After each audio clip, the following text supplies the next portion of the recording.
Hello everyone, I am Mr. Ninath Kulkarni, working as an assistant professor in Department of Mechanical Engineering at Walchand Institute of Technology, Solapur. In today's session, I will be dealing with the concept of transfer function of a system that is of utmost importance.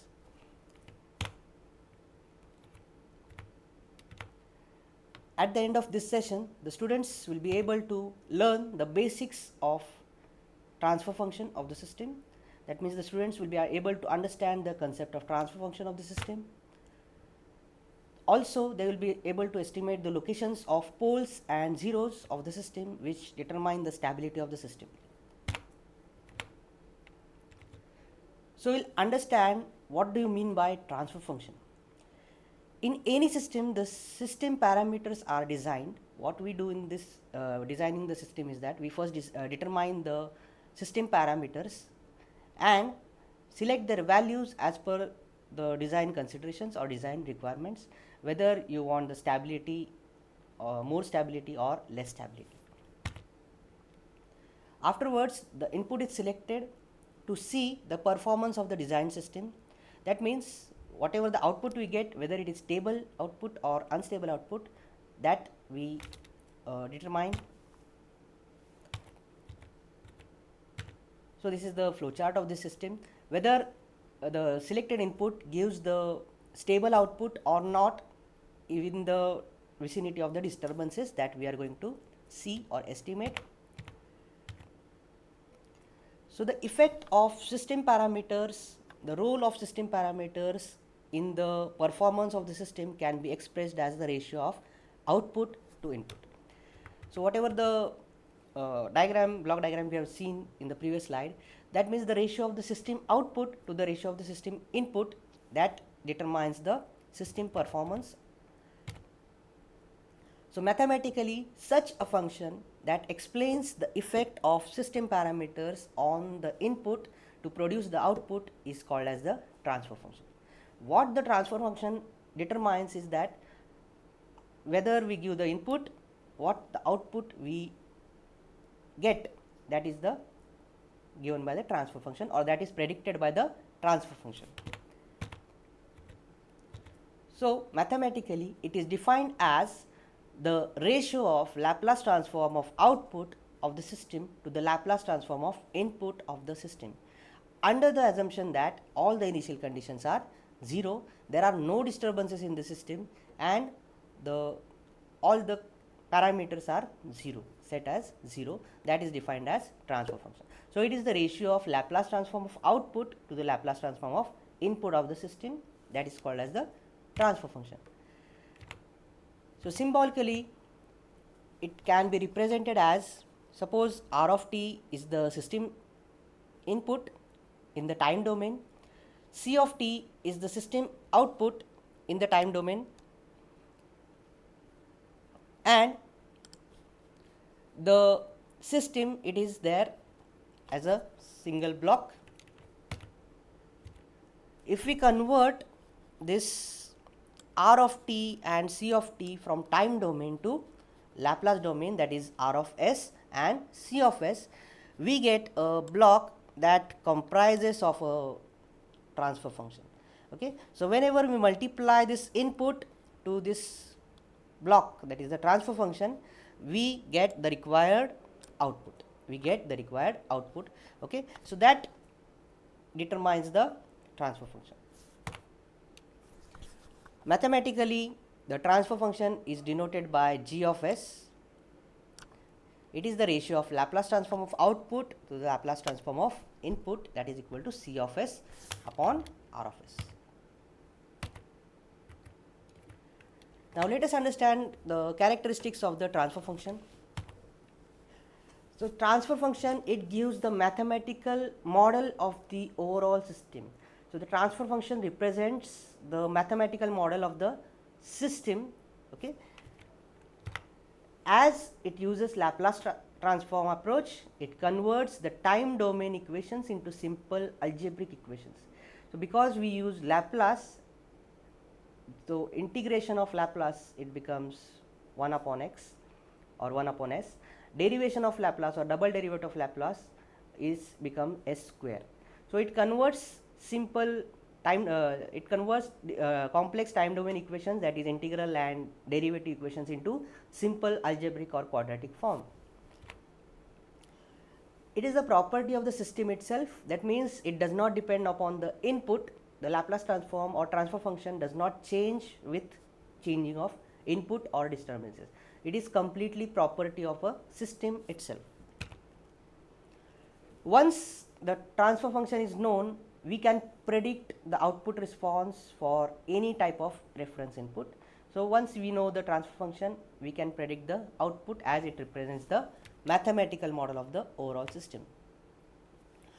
This transfer function, it helps in determining the important informations of the system, that is the poles and zeros of the system. So once we determine the poles and zeros by using the transfer function, we can determine we can estimate the stability of the system, whether the system is stable or unstable. It helps in the stability of the analysis of the system, as I told you. The system differential equation can be easily obtained by replacing S by d by dt. So once we take the overall process, we just have to again reconvert the system from Laplace domain to time domain. So once we obtain all the stability information of the system, we have to again reconvert, and that can be easily obtained by replacing S by d upon dt. There are some drawbacks of this transfer function as well. This transfer function is applicable to only linear time invariant system. That means the linear system are the systems that obey the principle of superposition. So for example, if I give input as u of s, u1 of t, okay, and get an output as y1 of t,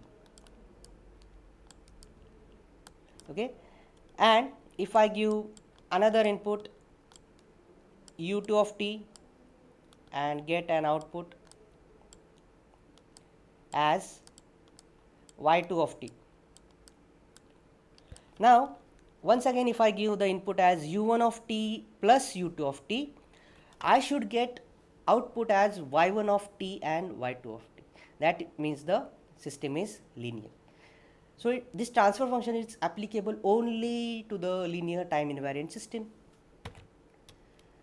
It does not provide any information related to the physical structure of the system. That means how many components are there in the system, whether the system is mechanical, whether the system is electrical, thermal or hydraulic, that cannot be judged from the transfer function. What we get from the transfer function is we just get a single equation in the form of numerator upon denominator in terms of S.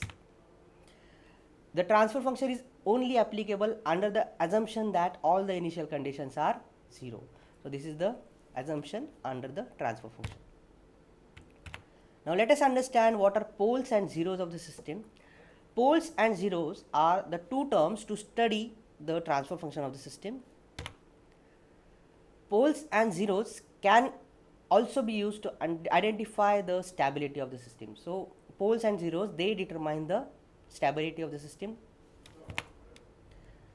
Only applicable under the assumption that all the initial conditions are 0.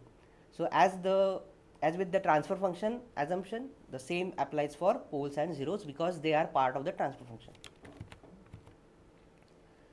So what do you mean by poles? The roots of denominator of transfer function, they determine the poles. So if a equation is there like s plus 1 equal to 0, so the roots of the denominator, it should be s is equal to minus 1. Similarly, the roots of the numerator of the transfer function are called as zeros. So they are of utmost importance. So for example, if the transfer function is represented by g of s is equal to k into s plus 1 into s minus 3, s plus 5 divided by s plus 5, s minus 9, s minus 1. Okay. So the zeros will be, if we equate s plus 1 equal to 0, we get s is equal to minus 1. If we equate s minus 3 equal to 0, we get s is equal to plus 3. Similarly, the denominator s plus 5 equal to 0, we get pole is equal to minus 5.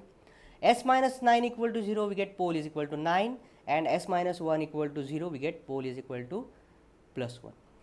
So theoretically, all the poles and zeros should lie on the left hand part of the S plane. If they lie on the left hand part of the S plane, we can say that the system is stable.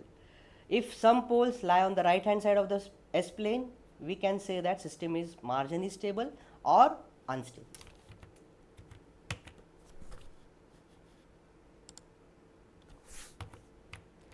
The references that we have used is the control system textbook by U.A. Bakshi and V.U. Bakshi, and the modern control engineering by K. Ogata, Apprentice Hall of India Private Limited, New Delhi edition. So thank you.